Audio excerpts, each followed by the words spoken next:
a driver in Carroll, New Hampshire, was making his way along a quiet back road near the Bretton Woods ski resort when he suddenly encountered a black bear family attempting to cross. The sight of the mother bear with her four cubs was enough to make him stop immediately. However, he soon noticed something was wrong. One of the cubs lagged far behind, hesitant and unable to keep up with the rest. Understanding the potential danger, he wisely called the police rather than trying to intervene himself. State Trooper Thomas Owens quickly arrived at the scene, directing traffic to ensure the bear's safety while observing the situation more closely. He soon realized that the run of the litter was weak, frightened, and at risk of being left behind. Black bear mothers typically raise their cubs for about a year and a half, but survival is never guaranteed, especially in larger litters. The mother bear paced nervously in the middle of the road, torn between protecting her weakest cub and ensuring the safety of her stronger three. According to the North American Bear Center, when a litter has more than three cubs, it is common for one or two to be weaker and less likely to survive. This mother seemed to sense that reality, but she was still trying to give her little one a chance. Unfortunately, a growing crowd of curious onlookers made her even more uneasy.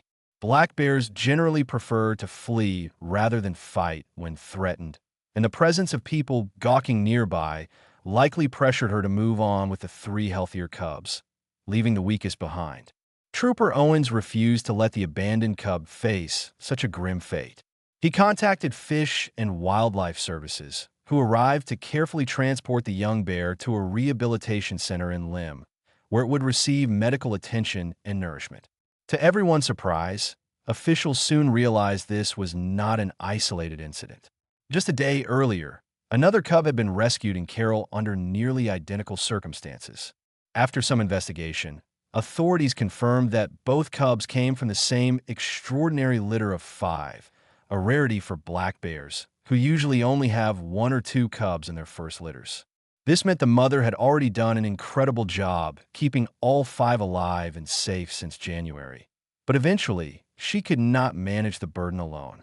With the two weaker cubs now in safe hands at rehabilitation centers and the mother left with three healthy ones to raise, the story ended on a hopeful note.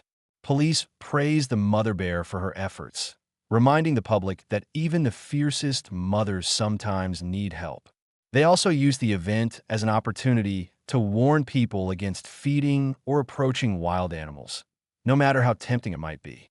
Thanks to quick thinking and professional intervention, two vulnerable cubs were given a second chance at survival. This remarkable story highlights the delicate balance between respecting wildlife and stepping in only when absolutely necessary, showing that compassion and caution can coexist when humans and animals cross paths.